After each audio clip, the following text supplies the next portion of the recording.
It is ironical that she was a part of Love, Sex and Dhoka. Because post that, a lot of her films had these three major themes of love, sex and dhoka in some way or the other. One of the things are happening. Nushrat, क्या आपने connection देखा था? नहीं, the fact that you're saying it अभी, I'm like, right, okay. इन तीनों में से एक चीज तो होता है. हाँ, दो होती है, एक सेंटर वाली चीज thankfully नहीं होती है. हाँ, मतलब वो ऐसे फूलों में छुपा देते हैं. हमारी UA फिल्में होती हैं. हाँ. So good. तो जितना उसके इर्द गिर्द हम दिखा सकते हैं, it is around that. When you look back at where you're sitting today, does it feel like you've come a really long way? It does feel really long. I think the sheer experiences of different films and the sheer gap between the films. I mean, I did LSD about 8 years back and I'm working with Raj and Ekta Kapoor because they were a combination in LSD then. 8 years later. And it's quite uncanny, but ऐसा कुछ था नहीं कि हमने क्यों collaborate नहीं किया या क्यों picture नहीं बनी, पता नहीं. For all I know, LSD 2 बना लेते हैं, like you know what I mean. But हुआ ही नहीं. एक होता है I think in the industry कि जब कुछ चीजें सही पड़ जाती है और हो जाती है तब हो जाती है. But this 8-year gap also now, I mean, for me to think, I was like 8 years back I did it, like that long back. I was like, what? No. Suddenly I realized कि oh अच्छा इतना time हो गया है. But yeah, it's been a long journey. I think all your leading men should really thank you. Really? When they start their journeys, initial journey with you, look where they are today. Well, look at 2 of them for sure. Yeah, Yeah, 2 of them for sure. But when I met Raj, I think that's the first thing the 2 of us had when we saw each other. We had this smile on our face and we were like, what's up? Like, how are you doing? It's amazing to see how Raj has made his journey and how he's come from LSD to one film to another, to great characters, to great films, to national awards, and now suddenly in this space where Stree is done like 100 crores. I mean, I just feel like certain stories are seriously to be written down as inspirations in a book. Like, that this is how it was done. Tell us about what you went through. In fact, even for LSD, I was rejected. I was not cast for the film. There was somebody else cast for the film. And here luck kind of played in, where the girl who was cast for my part, she left the film for something else. And then they didn't have too many days because 10 din mein shoot thi. So they went back to audition tapes. And somebody watching the audition tapes in that room said that, why don't we look at her? Out of nowhere. I mean, if he had not taken my name, they would have moved on to the next audition tape. And the backer said, I don't know, maybe. And I said, let's call her. Let's kind of workshop with her and then maybe. I was called back and I'm in my house chilling, no idea. I'm still studying. I'm, you know, really young, no clue of what to do in films. And ठीक है audition दिया, नहीं call आया. Didn't really put too much thought to it. They called me back. I did workshops. And in 3 days, they were like, okay, cool, we'll shoot with you. So I never understood what the deal was. But I said, okay, I'm getting to act, I'm getting to do a film. And I don't know what is it going to be, no clue, we'll do it. From LSD itself, like the minute the film did what it did, I had papers and journalists and people wanting to come to my house at unseen times and saying that we want to still do a bite with you. And I said, but I'm not there, like I wasn't in town. And so I've had people come to me, people call me. That adulation at that point, I felt like I've made it. Yeah. Like I was like, okay, this is it, I'm here, like cool. Now, and it was given to us on a performance. Yeah. So I felt that, oh, you know, it doesn't matter that I'm this tiny petite person or this is my height or for that matter that I don't have anybody else in the industry supporting me or I don't have a, you know, like a commercial film to say. I said, this is kind of putting out my own personal work out there and this will give me further way and I will have my own path and nothing happened. They all met, they all said good things and they all forgot me. And they moved on. They all moved on. Didn't understand why. I said, I thought if you praise someone that much and if you like their work that much, you'd work with them. You'd call them. Again, cast them. Something. Nothing. And I remember when I got a call for Pyar Ka Panchnama, Vicky, the casting agent, had called me and said, you know, Kumarji and I want to do a meeting. And I'm like, no, I don't want to do commercial films. I mean, in my head, I'm like, I like what I did in LSD. Why? Because I got that pat on the back for it. Yeah, critics. So I said, I want to do films that have some meaning and something. I don't want to do a comedy and, you know, around this relationships and love. You know, I don't want to do it. They said, no, come and hear it. Why don't you do it? I went, I heard it. had my journey on that film, but I remember thinking, और कुछ नहीं है तो यही कर लो. You know, कुछ तो करो. Can't LSD release, it's been a year, कुछ तो you have to do something, right? Yeah. So I said, okay. Somehow they convinced me. I did Pyar Ka Panchnama. Film just did something else. Again, I'm sitting and thinking, okay, now I've arrived. Like I had people from Viacom did the films. I had people from Viacom who've seen the film in screenings and all. They came to me and they said, now you've arrived. And this line of now you've arrived is it's a thing in the industry that people say. अब तो बस. अब तो बस. But वो जो बोल के जाते हैं, उसके बाद पता नहीं चलता उसका मैं करूँ क्या? मतलब okay, but काम, where is it? Like what do I do? काम दो मुझे. Again after PKP2 one, it was like you've arrived, and I said, very good, mind blowing. Let's now do something. Somehow there was a script, Akash-Vaani, which was something that was in conversation before PKP1. And because PKP1 did well, me and Kartik did well, and our names, and Devendu, and we all got talked about, Akash-Vaani got set up. That film flopped. Yeah. There, that's reality right there in my face. I've hit rock bottom, and how. I had lost faith as an actor. I had lost faith as a performer. I think I had lost faith as a person only. I said, I can't act. I don't think people want to watch me act. I did that comical role in which I'm nothing like that girl from Neha from Pyar Ka Panchnama. Yeah. People love that. And where I actually put in my emotions and my blood and sweat and did a film which had a really strong subject, people don't want to talk about it. It's behind the doors and inside the closet sort of conversation. We brought it out front. I was proud of it, and they don't like me. Yeah. They rejected it. I remember it was the first time ever I was in Kumarji's office. The film had definitely been taken out. It ran for 4 days. It came out on Thursday. It didn't even run till a full Friday. And I've cried in his office because I just got so emotional. I said, I'm so sorry you lost money because of me.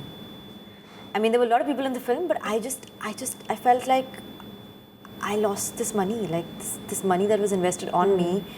And I took it on myself to perform this role, and I gave it like a whole year and a half of my life, and it didn't work. And I said, I'm so sorry. I said, sir, please, आप क्या अगली picture कर लो, मैं उसमें से ले लो आप. But like I don't know how to get this money back to you in some way. I just feel really bad that you lost money on Ani. I said, please, like some way I need to repay this because I feel like I failed. Like people didn't come to watch the film.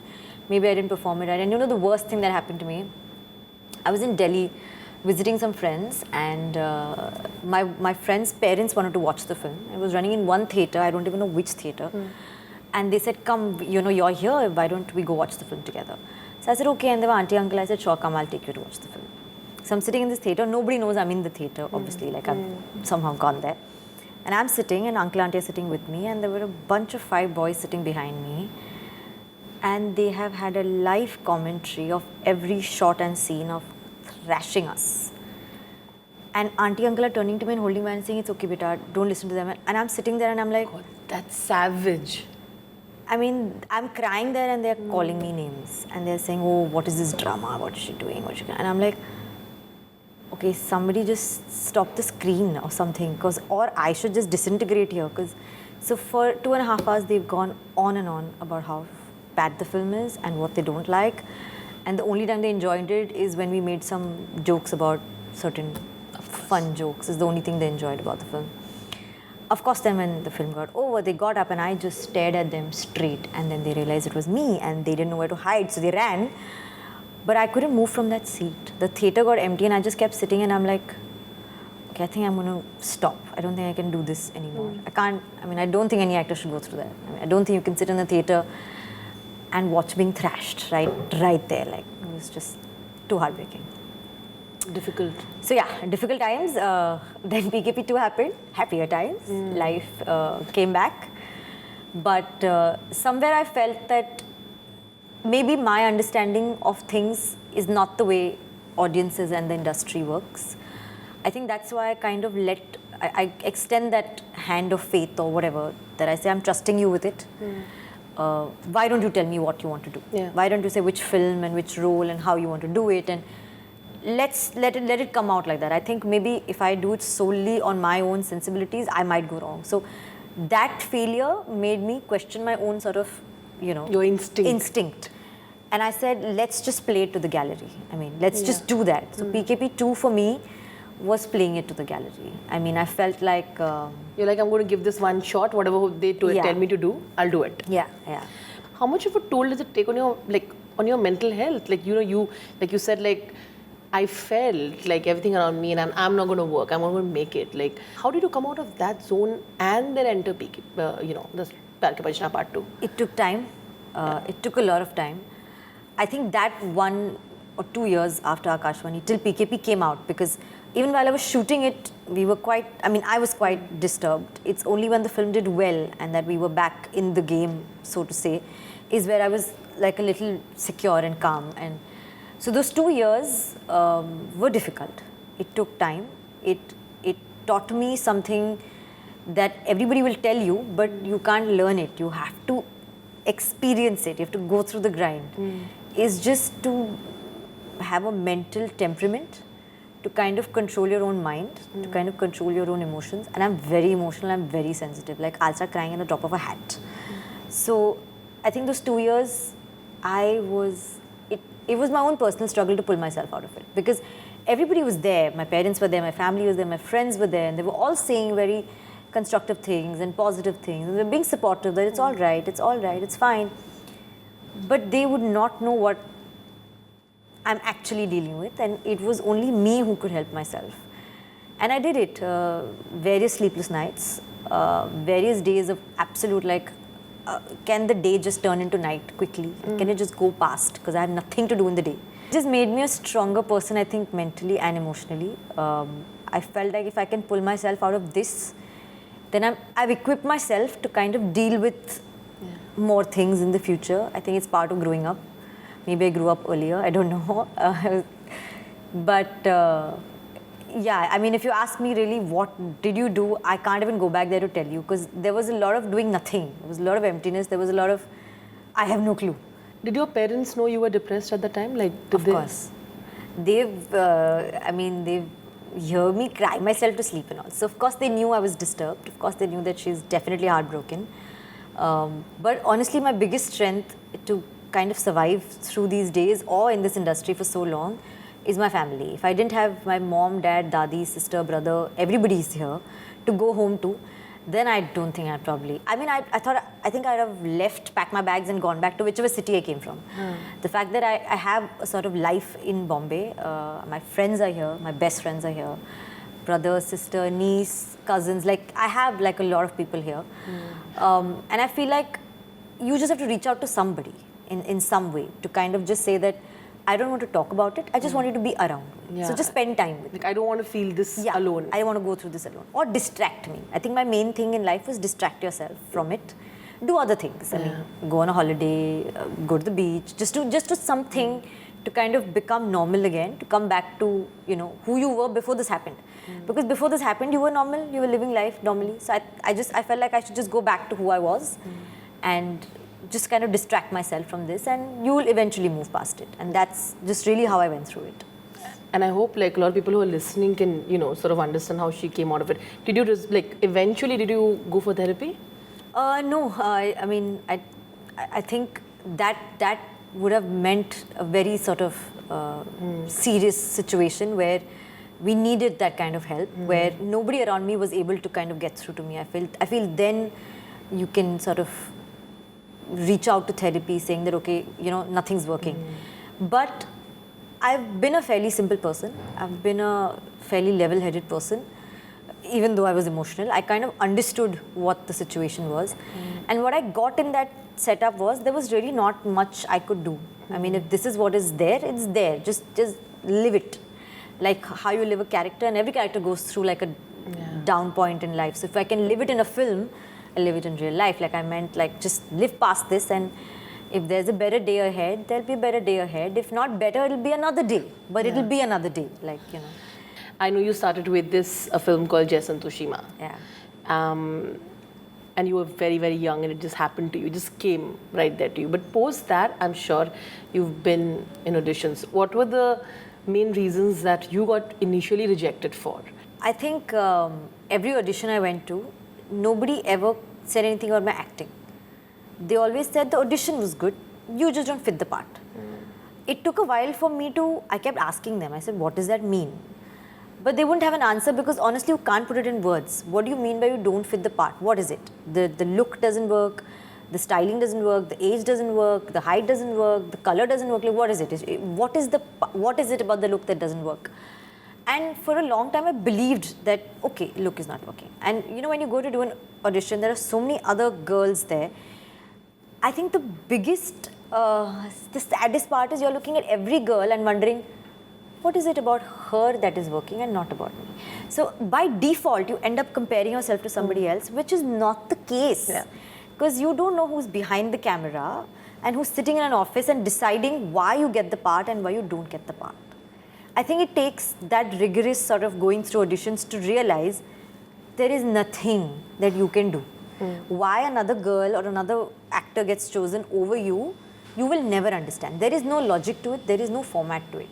I think the minute I understood that, I got over the conversation, okay, it's not my height, it's not my age, it's not my petite structure, it's not that I don't have a name.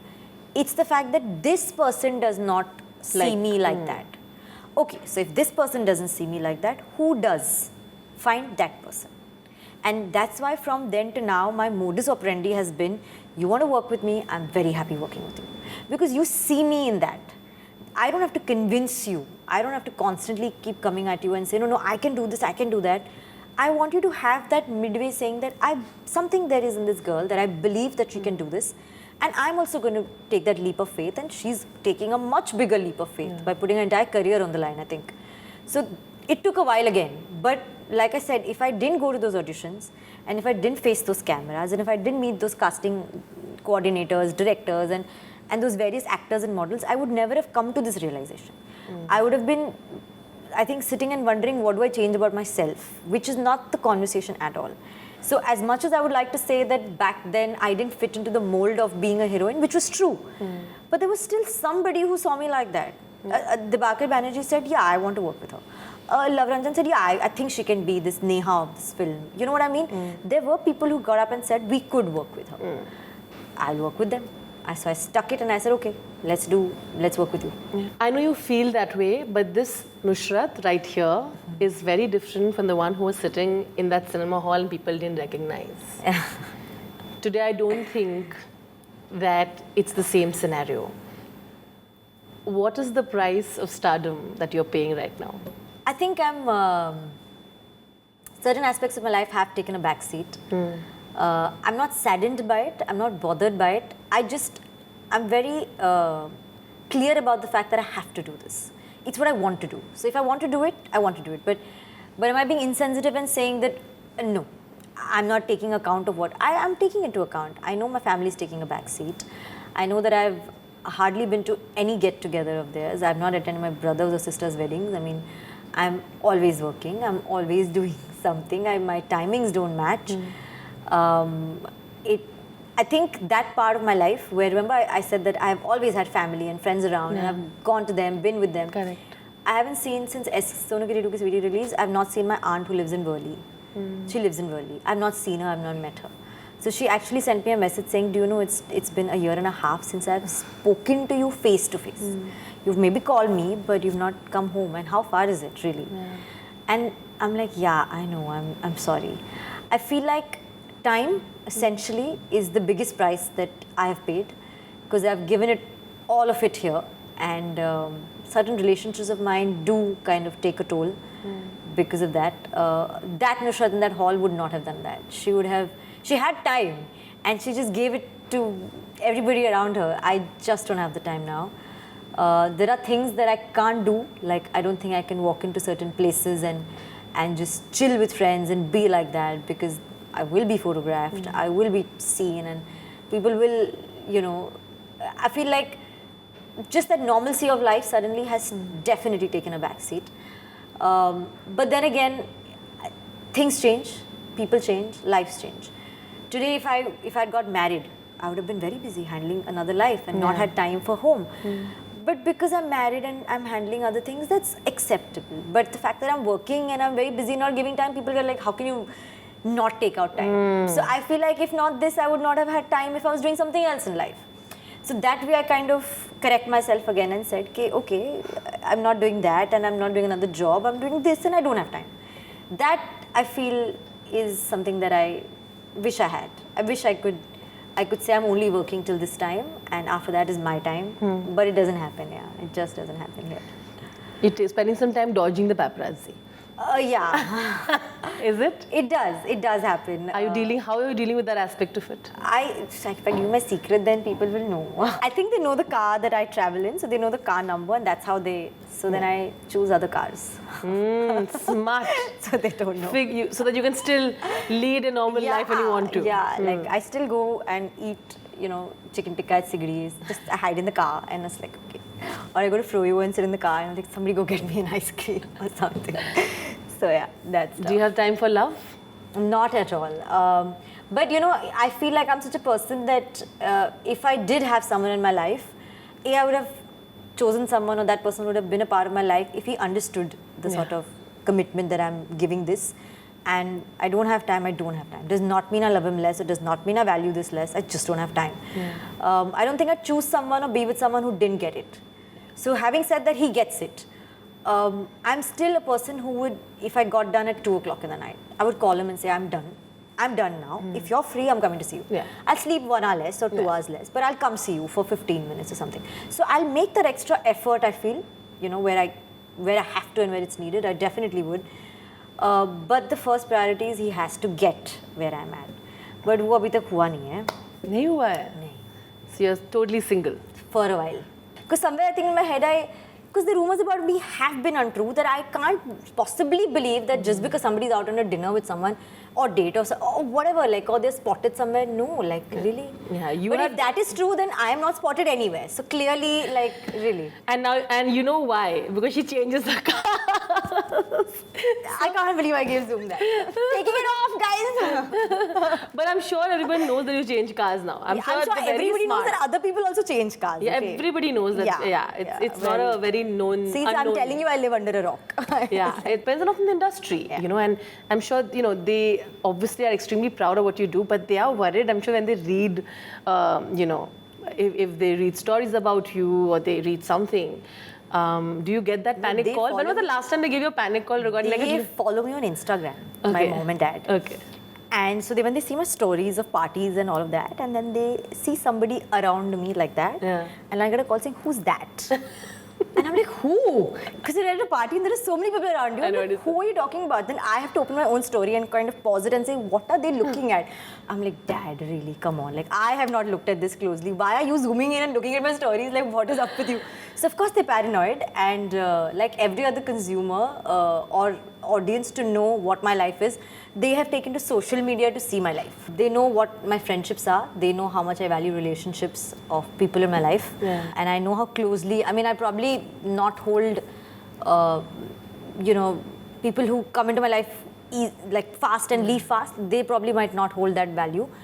You had rumors about Love Ranjan, you dating him, and there were rumors also about you dating Kartik, and then of course you fighting with him. Before that, there were rumors about me dating Devendu. I feel like every actor and heroine does a film. First thing they say, what's happening? They're doing a film. They can hang, they can be friends, and some relationships can be like that. If he's my producer or my director, it does not mean, or if I'm doing 3 films or 4 films with the same hero or the same team, does not mean I'm linked up with someone from there, right? So just the sheer fact that media only has changed from Devendu to Kartik to Sir has been like, any more? You want to bring any more up? Why don't you? Go ahead. See, right now you're doing a film with Ayushmann. Ayushmann is happily married. Correct, you can't link him. Raj so happily committed to Patra. So then, there you are. Yeah. So you're like, so basically, any other single boy I do a film with, I'm going to have to be prepared.